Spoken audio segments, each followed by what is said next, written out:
scale or die. You've got to be bigger, bigger, bigger, bigger. If you're not out there growing your business, you now have 18 years of evidence against that. You have to define success your own way. Maybe success isn't building a 50-person team. You don't have to accept that this narrative. If you want to just keep it small and simple, but you can still grow revenue, you don't have to do someone else's version of your life.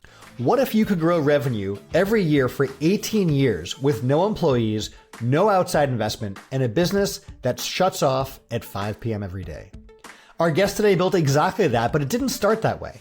He spent the early years of his agency working 80-hour weeks, arguing with clients over hourly estimates, grinding through projects for people who cared more about the rate than the result. Around year 4, though, he made one change. He stopped billing for time and started pricing for value. The clients changed, the conversations changed, the hours came down, and the revenue went up. And the model he built with his twin brother has now outlasted most of the scale or die agencies that launched alongside him. Welcome to today's episode of Your Business Growth Podcast. I'm your host, Jeremy Shapiro, author of Your Business Growth Playbook, and my guest today is Joel Miller. Joel, welcome. Hi, thanks for having me. I'm so excited to have you here. You and your brother Alan have done some really unique and interesting things with your agency that I want to jump into. But let's start with your brother. So you and your twin brother Alan have run the Sky floor together for like 18 years. How did you guys get started in the business? And was it always the two of you? Was it going to be something bigger? Tell us about the origin of all this. I mean, I think the origin is probably just us being womb mates, pardon the pun. But we spent a lot of time together. We weren't those twins who were like, we're different enough, but we didn't think we have to be separate from each other. We have to really define each other as such different entities that we didn't like each other. So we've always sort of worked together and been creative. In junior high, we were always coming up with business ideas. We're mowing lawns, making flyers, selling sodas outside our parents' garage sales. And so the idea, I think, was always ingrained in us that we could find something people wanted and charge them money for it. And that seems like magic. So it was almost a question of what will we do and not that we would be entrepreneurs. Did you think it would be just the two of you, or did you envision having, hundreds of employees and, all the rest of this? What was the vision for what that might be? Just the two of us, honestly. We're not opposed to growing in different ways in the future, but in what we do now and have done for the last 18 years, the model of growing by hiring people just never appealed to us. And at the core of all that is just our twinship, that we love working together. We like bringing our different perspectives together and then solving problems for people and out in the world. So I'm not sure that we had envisioned it any certain way besides knowing that that was going to be the core of the concept. Now, did you two always lean into this twin angle, or is that a later development in the agency? It's a later development. We did not really advertise that we were twins. We're identical twins born on Leap Day to make it even more. I always joke it may be known to the state of California to cause cancer if you switch between us. I don't know how it works, but there's we didn't really talk about it for some reason. And I think it was actually around COVID where through a mutual connection, we were asked to be on a PBS special about Leap Day. And we're Leap Day twins. So we did a little video. People loved it. We ended up putting it up on the website. And then we were like, why are we ignoring that we're twins? It should just be right there on the homepage in the nav. And so that's what we've done since then.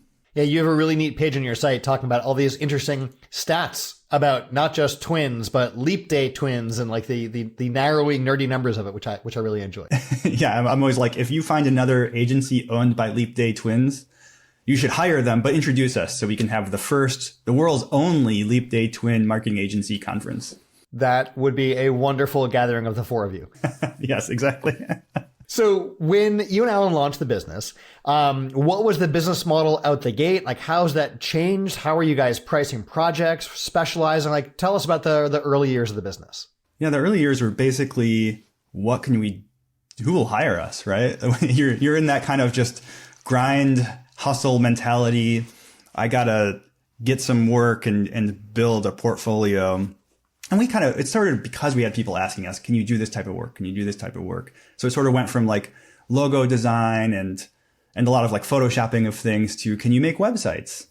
Okay, great. And then, so people start asking, can you do Google Ads? Can you do this kind of stuff? So it sort of built organically that way. I don't think in those first 4 years, we were really super intentional about business building and working on it.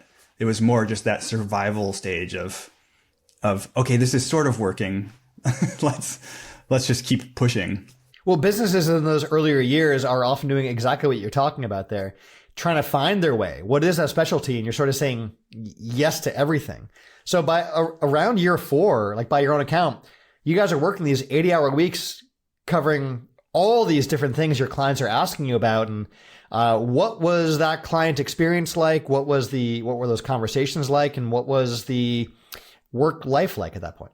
Yeah, it's terrible when we were hourly billing. So everyone comes to you at that stage. And I don't know, to me, it seems like this conversation isn't happening anymore for anyone because we're so far away from it and that no one asks us what's your hourly rate anymore. But they're coming to you and saying, what is your hourly rate? As if that's like some sort of barometer for the value they're going to get out of it, which it's not. It's still arbitrary, right? Like somebody charges $200 an hour. I'm charging 30. You have no idea how long it's going to take someone to do anything. And that's not what you're paying for at the end of the day. So it was awful because every invoice you send, you're fussing over every line, making sure you tracked your time correctly or guesstimating because you didn't track it that well or context switching makes it hard. And then sometimes you send that out and they write back and they say, or call you, why did that take 10 hours? It seems like a 5-hour task. And you're like, I don't know. It just did. Like, what do you want me to say? And so that is an awful experience to have to constantly be defending this thing that you're doing. And we did it well, but you're still in defense mode. And we're like, you know what? There's got to be a better way to do this. So how did you get out of that, like debating hours with clients space? I don't know if I read, I don't know if you've ever run across Jonathan Stark, but he has a book called Hourly Billing is Nuts and a great daily email that he has. And I ran across him and started thinking, he's right because I'm living this hell. So it is nuts. How do I get out of this? So I think I read his work and started just thinking, we need to get out of this just cycle of doing it this way. And it became clear that we were talking about the wrong things with our clients. So instead of just them coming to us and bringing a laundry list of things to do and us saying, yeah, we can do that. Yeah, we can do that. We think it's going to take this long. We started taking more of a strategic angle. So why do you want us to do that? What do you really need right now? Why are you trying to hire us instead of anyone else? Have you thought about doing it for cheaper or for free with a free option? So like really diving in and so almost like it's not mind games, but it's essential to ask a lot of probing questions in the very earliest processes. So you understand exactly what they're looking for. And then you can answer the real question, which is what outcome, what value am I providing to them? And is it valuable enough to them that they'll pay a premium price? And stop asking how long it took. Yeah. Now a piece of that comes down to this idea of like controlling the conversation. And you and I have talked about this, previously, and I thought this was a really interesting approach you guys had, that you previously had clients who would be saying to you, like, they'd be setting the terms and the parameters, right? Like, we need a website and AdWords, and can you do this, and you kind of just have to follow along. That's how you get paid. You shifted that in terms of who controls that conversation. Tell us about that change and how that has worked out better, what the challenges were with that. Like, catch us up there. Yeah, I think the number one challenge to asking a lot of probing questions in the initial client call is when you first start doing it, one, it feels a little bit like awkward or dumb because you have to ask a lot of stupid questions like that you might actually kind of know the answer to already, but you don't learn anything by not putting it out there. Because 90% of the time someone says something surprising when I think I know the answer already, even if I knew the first part of it. So there's that awkwardness to get over, and then just confidence, really. Like you can actually ask anyone anything you want. If they don't want to answer, they're not going to. But it's amazing how often they'll tell you something you wouldn't think they would share just by throwing out. I mean, something is like, all right, that division, how much money is that division making in your company right now? And it's like, I just met you. Why are you going to tell me that? Well, I just sit there and look at them, they're like, okay, I'll tell you because it like leaves that pause. And that also does something which is form that trust layer very early on that they're like, okay, this person's asking these questions not because they want to rip off my business or understand it or copy it. They want to know how it works so that they can help us. I don't know if this explains, you, your brother as kids, but I was always one of those kids asking why, how, what, where, who, and maybe to the annoyance of adults around me, but it's, I think, one of the ways we explore and better understand our world. And even now, like whenever I hire, I always want to know what questions people have. And when people don't have questions, that makes me nervous and uncomfortable because I'm wondering like, well, why wouldn't you have questions about your career? Don't you want to know things about this? So like question asking, I think, is so valuable. And I even view as a sign of intelligence, of curiosity, and, a lot of really good positive things. Yeah, this magic thing happens when on a inquiry call, if you're asking a lot of questions and you can get the client to talk like 75% of the time, 70 to 75% of the call, at the end, they think that the question asker is a genius because they got to share all this stuff that they've been thinking about. And it's so counterintuitive because when we first started out, it feels like I have to be on this call to impress them. I have to be on this call to show my expertise. And actually, like, you show your expertise by asking the right kinds of questions and then doing really a good interview. Can you imagine like walking into the doctor's office and you walk in like, here you go. And they hand you a pill. You're like, but don't you want to know what I need? Like, all right, fine. Here's one question. All right, here's a pill. You're like, this is not quite working. We want the questions so we can get that personalized prescription, that solution that's just for us. So really, really well done. So was there a moment during this change where you realized like this hourly billing model of just doing everything that the clients are looking for, that the whole model is broken? Like, did that only scale to a certain point? Like, did that hit a wall? It definitely hit a wall of just pure frustration, but there's no like cutoff for when we just automatically started doing project-based, value-based billing. And that's because like, even though we transitioned some clients, a lot of them were still stuck kind of in that way of thinking because, they came to us thinking that way. A lot of times in our experience, it's not everyone, but the people who are focused on the hourly rate and how many hours everything took tend to be in a scarcity mindset in their businesses and in their lives. And so they're not quick to be like, now what do you want you're doing? You're saying you want me to pay you a certain amount per month, or you're saying you want me to whatever. So what ended up happening is that we started getting a lot of new clients on this new billing way system, and some of the old people kind of had to fade off over time. It just was a natural and slow progression. It might have taken 2 or 3 years fully until it was like, I haven't made an hourly invoice this month, and that feels so good. Yeah, I was going to say that's probably a good thing for you guys and for them. So we get it. Hourly, not great. There's a lot of limitations and challenges and frustrations there. How did you figure out what you're moving to? Like, how do you price the results and the value you're bringing your clients? And most ideally, you do it by understanding the business outcome that you're providing them. And so I'll give you the idealized version with some fake numbers, right? If you come in and you ask the right questions and you're asking them, well, in a year, what do you expect the outcome will be if we nail this project? And they say, well, we think we can make $100,000 more. Well, and that's year one. So now if I charge you 50, maybe hourly, that would have been a $5,000 project. It could be that crazy. And I can charge you 50 and I can demonstrate over that year that you're making double that and then more in the future. Then I have a baseline for pricing that out. So I really look at it as like a multiple of what I think the business outcome will be. And sometimes, it comes down to like other factors and other things, but that's like my, and there's some gut in there too. There's a little bit of an art to it, but that's like the baseline thinking is like, can I demonstrate this provides what kind of value? And then I want to make it profitable for me and profitable for them, and we all win. Well, that also sounds like that changes even the kind of work you're doing. That before, if you had someone coming to you saying, hey, can you Photoshop this? Can you make a website? Those are all like things, but we're not looking at the impact it has. Now you're needing to find the impact and result it will get for your client and do those kinds of projects. How have you asked the right questions and structured things so that you can demonstrate that?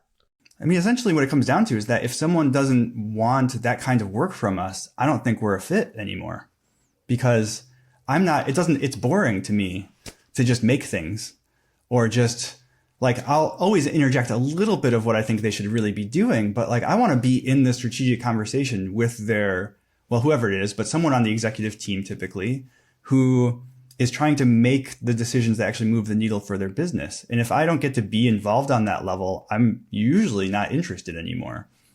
And so it kind of goes hand in hand. I don't know which is the chicken or the egg there, but like, since we're in those types of conversations and that's the only thing that interests me, we basically say no to any project that is just a deliverable and not based on what outcome is going to have come from it. Now, if I'm looking to work with a vendor and one of them is just saying, sure, I'll do whatever you need me to do, don't care, I'll make the money. And someone else is saying, hang on, I only want to work on things that are going to make you money and grow your business. Who do I want to work with, right? The one who will just get on the grunt work or the one who's going to help me grow my business? So really, really good differentiation and pivot there. Yeah, exactly. And I think that's right. The other kind of person, I mean, hopefully your employees do that too, but that sounds like a junior, someone who just executes, and you can hire that person. If you're getting outside help, it better be someone who can bring a new perspective that actually moves that needle for you. And that is worth so much more than a salary, than, a rock pusher, and so forth. So, all right, shifting over just for a moment, Joel, your wife, Kate, you shared with me she's a wedding photographer and went through this interesting change in her business, which feels like I should be talking to her as well. But you shared the story about how she had doubled her prices overnight. And on the one hand, that's a strategy we talk about all the time, increase your pricing. But there was like the terrifying negative outcome that I think people fear that came with that. And that came true for her, that the leads just like dried up completely. But then slowly rebuilt at a higher level. And you and Alan at the Sky Floor went through almost that same arc. Tell us about that transition period of increasing your pricing or making a pivot like this and seeing the change in leads or lead flow, adjustments. What was that like for you guys? And it's a little different with the photography business that had like a constant string of leads coming. Like the volume, I think in the 7 years that she was doing it, we had something like 500 or 600 leads come through. So it was a lot. Like it was more like, how do we filter these people out more than anything? So in publishing, price became a method for that. Whereas at first we were like keeping it kind of hidden. And then we were fielding so many calls and meetings where we had to discover that they could never afford us. And so you're like, all right, I got to put some kind of filtering up here. I can't do this level of work. So for us, it's a little different because, well, we get a steady stream of leads. It's not like people looking to get married, and it's much higher ticket prices. So the arc is that you have to feel out who your current audience is, and it tends to grow over time. It has in both of those businesses where we were with like people who had a cap of what they could afford, no matter what, right? Mentally. And so a lot of times in the way that you ask questions, you can sort of get a feel for that and then price it accordingly.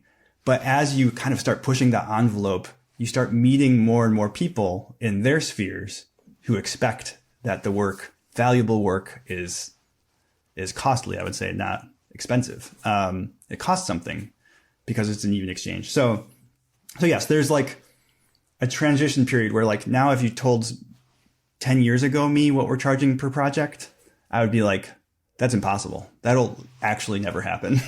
and now we're routinely doing it. And so it's like, yes, you have to, there's a little bit of a journey. There's a pathway to get there. There's a client I was working with who was on site working with a client, and this was a bigger company. And so the CEO found out at that point what the company was paying her and was like, that's not enough. And like turned to his assistant, was like, you need to pay her a lot more. And no matter how much we talked about, you should be charging more, it wasn't until a client was saying, no, we're underpaying you, we need to pay you more, that it kind of clicked for her to realize like, oh, I guess I can be charging more. So your 10-year ago like how, what needed to change from there to now that got you comfortable at the higher price points? Well, some of it is just like getting over some mental roadblocks. and I don't know like what it is. Maybe it's just kind of being a nice guy or like growing up with some kind of notion of morals and values. I don't know. Like I've never been like a shark kind of person. So I don't approach most relationships wondering how much money can I get out of them. And so because of that, there's this like underlying, and someone listening to this, I'm sure has had this experience, this underlying kind of guilt complex sometimes when you start asking for more money than you ever have, thinking like, I wouldn't even say it's imposter syndrome, but you're just like, is this right? It feels weird to put that out there. So I have a few little tricks that I did back in that era to overcome some of those things. One was to create my whole proposal and then sit on it for 24 hours. And then at the end of the 24 hours, I just add 20% before I send. And I go, all right, well, if they don't book, they don't book. I have work. I don't need this. So you start to just like being disciplined about the idea that I'm worth a certain amount and I'm probably undervaluing as I'm getting over this complex that underlies some of the psychology here. And then the other one is just, if I'm nervous about the price, I mean, this doesn't really happen anymore. But if I'm nervous about the price, I'll do a scheduled send on the email that contains all the information so that I know it's going to go out in 3 hours and I'm going to go do something else. And it takes just this weird little bit of pressure off of that, pressing that button and feeling like the world's on the line when it's not. It's not. It just puts it into perspective. Those are really good tips. You know, we often talk about when you increase pricing to, especially if you're presenting verbally, right, or in person, versus in a written proposal, of practicing. You practice it in front of the mirror until the words come out comfortably and you don't, throw open your mouth or laugh or stutter over it. And what you're talking about of taking that number, adjusting it, it's okay if it's uncomfortable, sleep on it, delay the send, do something to give yourself a little space from it and find that comfort. So, I'm curious, you touched on this earlier about like publishing prices versus not. Like, what are your thoughts on the website, upfront, elsewhere, giving an indication to roughly where you're going to come in price-wise with clients to sort of disqualify or attract the right clients? I think it's a good thing to do most of the time, honestly, on some level. Like, it hasn't ever stopped the conversations that we need to be having with a potential client. I'm sure it's filtered some people out, but we tend to think of only the negative impacts of this kind of thing. Oh, if I put my pricing up, I'm going to stop a conversation from happening that I might have had, and maybe I could have sold them. Well, maybe. Those usually aren't the best relationships either, though, if you have to really work hard to get them to say yes at a certain price.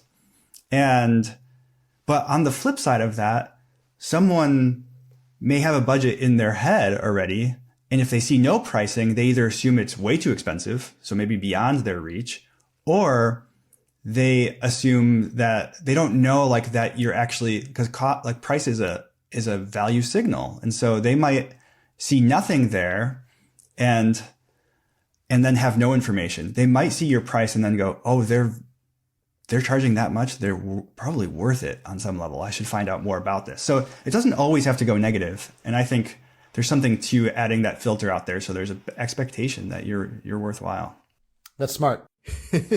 Are you enjoying this episode? Make sure you hit that subscribe button right now. That'll help you get more episodes automatically as soon as they come out. So hit that subscribe button right now. And if you have a minute, leave a quick rating and review. That helps support the show. Yeah, I've definitely played with it both ways with clients and my own businesses over the years about publishing the price very clearly upfront and everywhere and using that to qualify and disqualify, versus tucking it one level back versus not having it until a pricing presentation and so forth. And I've found that the higher the price point, the more premium the service, the more it makes sense to be a little more upfront with what caliber you're working at. That's great. I also found it fascinating. We've had times where like even on the landing page, we have the price point. On the application form, we have the price point. On the sales call confirmation page, we address it. In the follow-up email we do. And then what's one of the questions on the call? What does this cost? I'm thinking like 5 different ways we've covered this to avoid there being any surprises. You talk about sometimes that we ask these dumb questions, or I sometimes think of them as like the Columbo questions, right? Those questions that sometimes I even preface with, this may sound ridiculous. This is maybe a dumb question, right? To kind of soften it. But you ask the question and let that silence sit. And that often works so much to our advantage. What have you found, like, what are the things clients tell you in that silence that maybe they didn't want to tell you? And what's been the value of that? Yeah, it's typically that they end up revealing something that is, I wouldn't call it confidential, but something that you would think someone would want to keep a little closer to the vest. I think it really is like 75 to 80% of the time, those questions get answered instead of dodged, especially if you like, maybe sometime it like gets skipped past and then you circle back because the same topic came up. And that's usually a follow-up question that I'm talking about. Like typically the dumb question is the gateway to that next ask. And then I wish I could like think exactly of a specific example, but it's like typically something that I'm surprised that someone would admit to, even if it's a good thing, but that gives you information to tailor your proposal and the future work in a way that makes you look like you're clairvoyant. Because a lot of times they don't even probably remember that this exact thing came up in the exact way it did. And so when you start to address that deeper pain point based on real information, it just demonstrates that you listen and that you know how to solve the problem for them. I'm always amazed when I have an idea in my mind and I'm like, hang on, don't say it yet. Ask some more questions. And you do, and you realize how off base you were. And you're like, oh, thank goodness I didn't open my mouth and make that statement or try and solve that problem or off that solution, because that was so off base. And it's a good reinforcement to ask those good questions. Right. It almost always brings up something else too. Like if you're the sort of person who maybe you don't think of add-ons, something that you can offer in addition to what you were planning on offering and that they're asking you for, those kinds of questions will almost always surface something that's like, oh, we've tackled this same thing for another client. And now I know you have that issue. So we can help you even more. And that's like, again, that's exciting usually to the client, not like, oh man, this guy's just a sales guy. One of the things I'm hearing as you're talking about this is that this relationship building, even up front, it's not just like someone goes to the website, clicks add to cart, they buy now, and you do something. There's actually this relationship building from the beginning that goes on from there. And often with agencies, we see this sort of transactional relationship. And really what you developed is these long-lasting client relationships. I think you shared with me that, you average client tenure is around 6 years. Some of your clients with you for, 12 years or more. Like, how do you get those relationships to stay with for so long? Because that's incredible for your customer lifetime value. It is. And I think it just comes down to building trust and staying honest.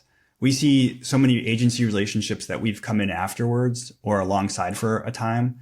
And it gets quite toxic sometimes on both sides of it, where people are making a list of wrongs so that they have it's like a bad marriage. So they have the thing when things go wrong, they can pull out the list. Well, you did this that time. Remember that? and then there's all the spinning that happens. Like there becomes a lack of honesty a lot of times on the agency side because they want everything they're doing to look good. And we all know on the service provider side that it's possible to do that. We can tell a lot of stories with data that may not actually be the honest story. I'm not saying anyone's lying either though, but we overcome those things and build those long-term relationships by being honest and open and saying, here was my assumption. This one didn't work. Here's why. Here's what we think we can do next time. And just being willing to like bring anything and everything to the surface.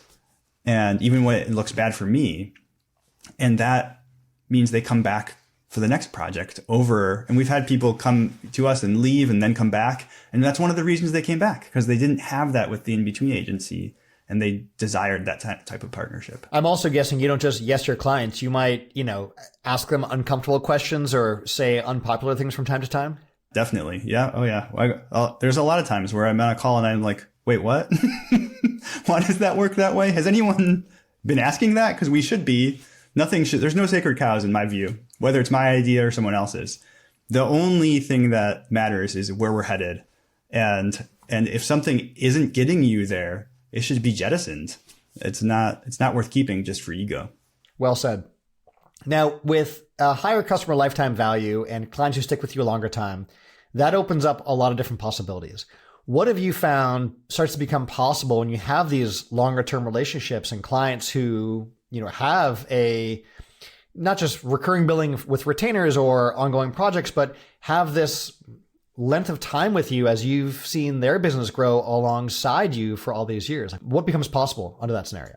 Our longest term clients are the ones where we've learned the new skills most frequently. And that's because if someone comes to us and they say, have you done this kind of thing before? And the answer is no, but we think we can. Some of them will say yes, but most often they're like, ooh, okay, I have to think about it. But if I've been working with you for 5 years and I see a new gap that has nothing to do with something I've done before, but they already know how our brains work, how we think, how we problem solve, they're so much more likely to say yes. And then the beautiful thing about that is you get to usually earn a little bit more business from them. If you follow through on that and they love it, they just think you're even more of a genius. And now you have that skill has been hardened up in a way that you can offer to the next client. Yeah, that now becomes that upsell, next project, add-on, so forth for the entire client base and new clients. It's so well done. Now, not everything lasts forever. You've had clients who've, left for various years like we all do in any business. There was one story you'd shared about a client who left for not working with leap year twins, but the alternative of a 50-person agency, spending a ton of money over there. But then like a few years later, they circled back to you guys. Like, what did you learn from that experience, or what did they learn from that experience of trying out the greener grass? Yeah, the call when they came back was essentially things are going in all the wrong direction. And we thought we needed a more full service experience with more staff. And we were wrong. Like we remember that there's some of the things that you offer that we never took you up on. And having such a good experience with the work you did do, and then this experience, we want to know if you'd be willing. Like it was more of like, we left. Would you be willing to take us back? and I always liked working with them. And one of the things we do is we don't burn bridges in these situations. We're very clear on that. We have no hostage situations, we call it, when it comes to our work. So we make sure that the client owns as much as they want to own. And then when there's a transition like to this other agency, I was on the phone or on Zoom with that agency over and over again to help them get the assets and the things that we had the keys to. And so all of those things just like build up that I can return to you and maybe even like put us at the top of the list for that because it's happened before. And then what they learned, I think, is just like, and it's not for everyone, and there's probably some agencies out there nailing it, I don't know, but they learned that some of the things I don't like about the big agency model, which is things getting miscommunicated, when you only talk to the owner or someone on the executive team when things are going wrong. It takes too long usually to turn an idea around, and this is a business with some time-sensitive concerns sometimes. And the 50-person team can only get to it 3 weeks later. So they learned that all of those things, kind of our main pitch, we work with you, we own the work, we're nimble and flexible and speedy, that we follow through on those things. And so we've been now with them for another 3 years. Since we took over that, leads are up 40%, and their revenue, which halved after COVID, is about to hit their all-time high. Outstanding. What a great turnaround. So I want to just double click into something for our listeners. You shared how, it's not about having long-term contracts that they can't get out of or holding their assets hostage or doing any of these things that can keep a customer with you longer, but don't really support a good, healthy relationship. And you sort of took the contrarian opposite side of like, look, all the stuff is yours. The only reason you should be staying with us is because we continue to deliver value. And that really helps you guys to not burn bridges and stay well loved by your clients past, and present. So that's, I think, a valuable strategy. So speaking of value, one of the neat things you guys do is you do learn when something new comes up, and that helps you as a business grow and helps your clients. And when you see things, you proactively jump in to help out your clients. And there was a story you shared with me about a CRM situation with one of your clients where the way it was set up was just a mess. And even though this wasn't really your wheelhouse, the thing you commonly do, you got proactive about it. Tell us about that CRM fix and what you did there and what that meant for the client. I mean, basically, they have a Salesforce instance that has been modified and customized so many times over the years that it's probably about 50% cruft. There's fields in there you'll never use, but they're still present. And it really wasn't made for how their business operates. And there's so many slapped on add-ons in order to get anywhere close to how it should function. So I'm watching this over the last few years, just going like, this is driving me as mad as it's driving them. So I'm like taking notes this whole time. Every time I hear a problem, I'm like, all right, I'm going to remember that or put it into my note. And then one day it just occurred to me that I can probably make a demo of something that behaves much better than what they have. And maybe it's a future project. Now, I don't believe typically in mowing someone's lawn and then sending them the invoice. Like, hey, you owe me money now because I did the thing. But I have such a long-term relationship with this client. I thought it was worth the risk. So I spent quite a bit of time. I mean, I think I had something like 350 code commits on the project before I showed them anything. So I spent a lot of time on it. But the point was I wanted them to be able to see what was possible. And I didn't think, knowing them, that it was going to work if I just described what was possible. And so it's happening. I mean, the project is signed and we're working on finishing things up. It's going to take a while to transfer everything, of course, and all that. But yeah, so like I was able, and the things that they said about it, I think I need to put them on the website because it was so glowing, just that we observed their problems, took good notes on it, and then came up with real solutions without them even asking. So where does that instinct come from? Because I don't see that in many businesses. I don't know. I think some of it's personality. I mean, that's kind of like, not to get too far into like, I don't know. I think you can change these things, but the only thing I can think of immediately, if you ask my wife, this is how I am in our marriage too. So like, I just love, and with my friends, I love looking and finding the problems that people are having or the needs they have and trying to meet them. And I just imply that same thing to our business. I'm like, well, I'm in a relationship of a type with you. And so if I'm seeing this problem and I know I can fix it, it would be weird not to. Got it. So what I'm hearing is Kate loves when you just solve problems for her. Yeah.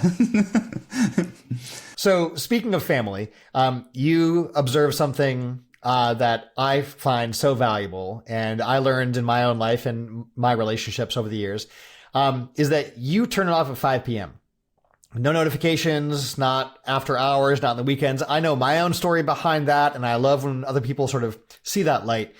What had to change, like structurally, mentally, business-wise, personally, whatever, for that to be a reality that you could turn off business hours?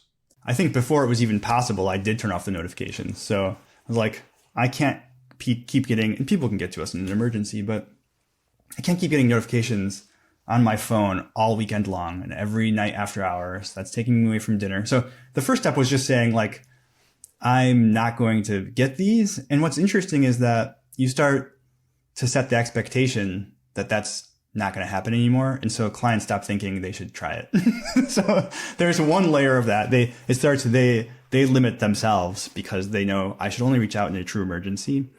But the other thing is just tied to that idea of value pricing and getting out of this, like, if the only way to produce more income for yourself is to work more hours, then you're going to start overworking.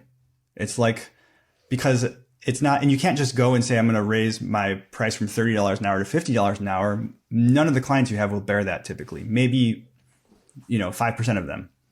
So, you can't do that. So you're like, I got to just work my butt off. And that isn't tenable. We can't keep doing this. It's you will just burn out and die. And a lot of people do. So getting to that point where we're filling out and then some our income when it's tied to what we deliver and not how hard we work at it means, and we work hard, but we work efficiently and smart, and the client doesn't care because we're focused on what we're giving them, what they get from it, and not just how long did you push the buttons. It all comes down to that result and what we call value-based pricing.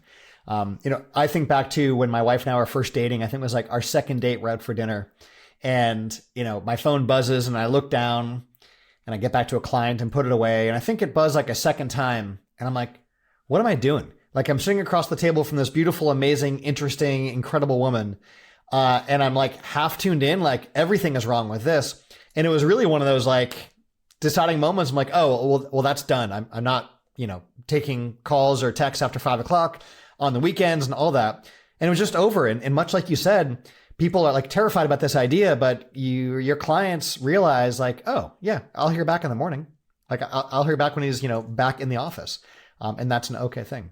And you might actually be helping them, because some of them may be stuck in the cycle where they're working all the time, and maybe that doesn't change it so that they aren't doing that in every facet, but now you're not one of the pieces of that problem for them. And I really think that's something to like take something off their plate after 5 too.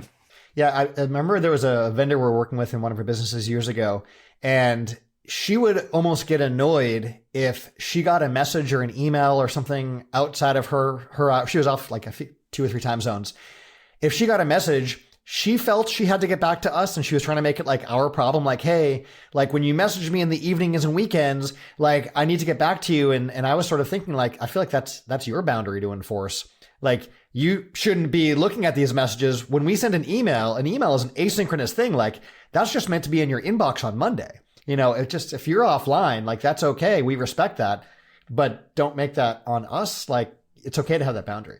All right. So we often hear in the world of business, there's endless videos on this and content, which annoys me, about this scale or die. You've got to be bigger, bigger, bigger, bigger. If you're not out there growing your business, your competition's eating your lunch, and all this like really toxic scarcity nonsense.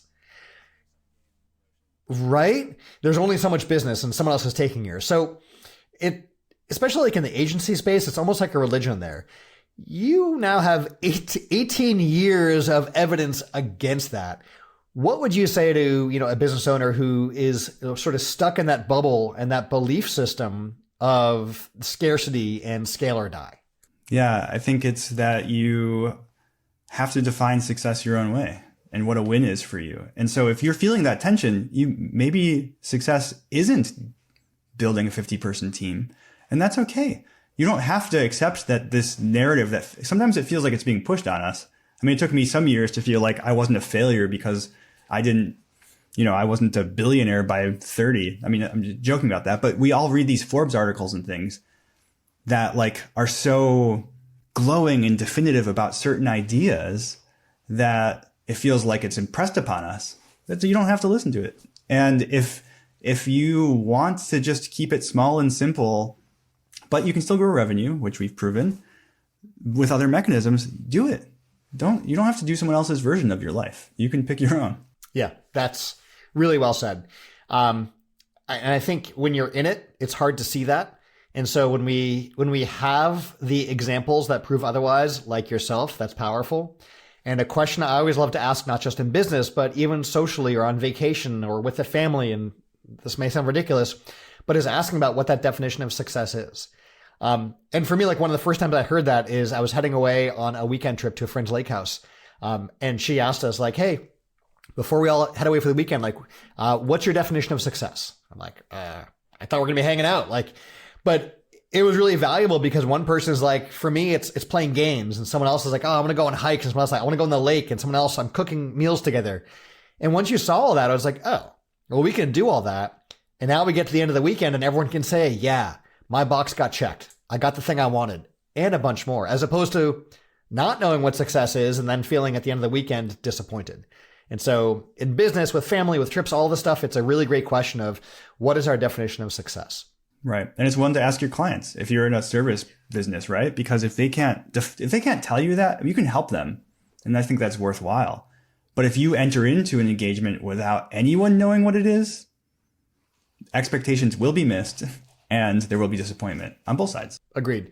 And if in your business, you don't know what success looks like, You will forever be following someone else's example, doing what you see others doing, and not hitting any measurement of success because it's not defined. So, all right, before we get to some of my fun rapid fire questions I have for you, if you're talking to a business owner right now, maybe they have a service business, they're still billing hourly, and they haven't really made this shift, what's the first thing you tell them to do to start to make that transition out of hourly pricing to value-based pricing? Well, I think first off, if you change your default mindset so that when someone, and this actually goes deeper, if someone asks you on any call or inquiry what you charge right away, the hourly billing notion tends to offer that information right away, very quickly, because it's like, I know what I charge. We charge $50 an hour, or our senior people get whatever. And so change your mindset so that pricing isn't even on the table, and take it off your website if you have anything on there. This is a time where I'm going to say get rid of it, so that you're not setting an expectation that this is how you bill anything. And if someone's asking early in the conversation, there's no way you can possibly know what it's going to cost typically, unless it's a productized thing, because you don't know what problem you're solving yet, and you don't know what it means to their business. So I think it's really just like that full reset when you come into a conversation. And you don't even have to go so far on that first conversation to even know what you're going to say, because that's actually a later part of the process typically. Money's off the table. You're there to discover things, start it on the next inquiry call, and then start building from there. Yeah, what I'm hearing there is thematic to what you were saying earlier, Joel, as well. This comes down to asking good questions, right? I don't know what I charge yet because I don't know what you need yet. Right. You're not there to be interviewed about what you do and how you do it and what it costs. You're actually there to interview the person who has the problem, and you're not trying to win their business, because it's not the person with the paycheck doesn't have all the cards. You should be valuable enough in what you offer that it's worth the money you think it is and more. And it's an exchange then. Love it. All right. A few quick rapid fire questions before we wrap. If you had to start all over again from scratch, what one lead source would you go all in on? I think probably the same thing that has worked all these years, which is word of mouth. Well, how do you start word of mouth? You have to find connections where you are. And I just realized this the other day because someone was asking me, how do I start? And I was like, well, there's people in business where you live. And so, you're at a starting point. You can charge more than you think, but probably not as much as I am. So if you go to the Chamber of Commerce in your town and start shaking hands, is that old school? Yes. Will it work? Yeah. You're going to find someone who needs your service. You're going to start relationships. Those connections will grow. And eventually that'll become business around the country if you work digitally. But you got to start somewhere, start around the corner from where you live. Well said. Books wise, you have a wonderful bookshelf behind you, as do I. We're most business owners, we're avid readers. Aside from, of course, your business growth playbook, what are some of your top favorite business books? I'm going to go with 9 Lies About Work. Always comes up in my head, even though it almost doesn't apply to what we do because I don't have employees and it's a lot about teams and that kind of structure. It still gives you a window into the psychology of the types of businesses we work with and what really works and what doesn't. So I love that one. I love $1 Million Weekend by the guy, I can't remember his exact, I think it's Noah something, who runs AppSumo. And that book is great just because he's like, you have an idea, test it this weekend, pre-sell something and see if it has any legs and value to the audience you're trying to reach. I think that's brilliant. If you're interested in entrepreneurialism, that's a great book. Read that one. I could keep going, but I'll stop there.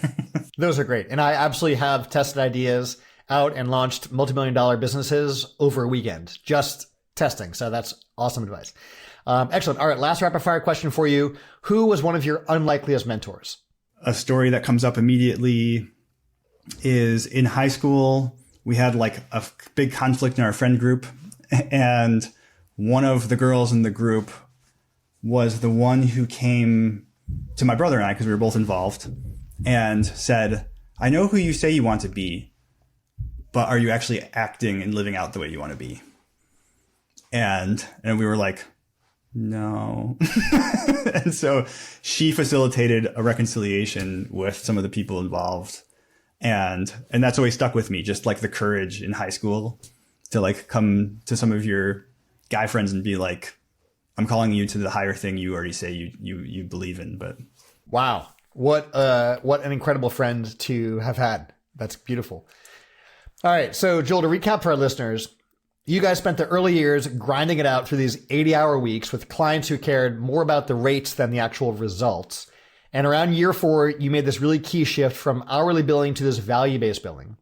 And then everything downstream from there changed. Better clients, fewer hours, longer relationships, and a business that now has that average client tenure of 6 years with no employees and consistent year-over-year growth for 18 straight years. Yes. Yep. Exactly. That's our story. And for listeners who want to learn more about you, Joel, where should they go right now? Head on over to theskyfloor.com, and that's our website. You can meet Alan and I on there, start a conversation if you want. I blog semi-frequently, not as much as I used to. And there's just look around and get connected. I'd love to meet you. Outstanding. That's theskyfloor.com. Joel, thank you so much for taking the time to share with us your journey. Congratulations on these 18 years of that year-over-year growth and for doing so many things right, creating your own definition of success, and really just delivering again and again for your clients and finding those key ways to adjust your levers and increase not just the amount of the transactions, but also that frequency of the transactions. So well done. Thank you so much for having me.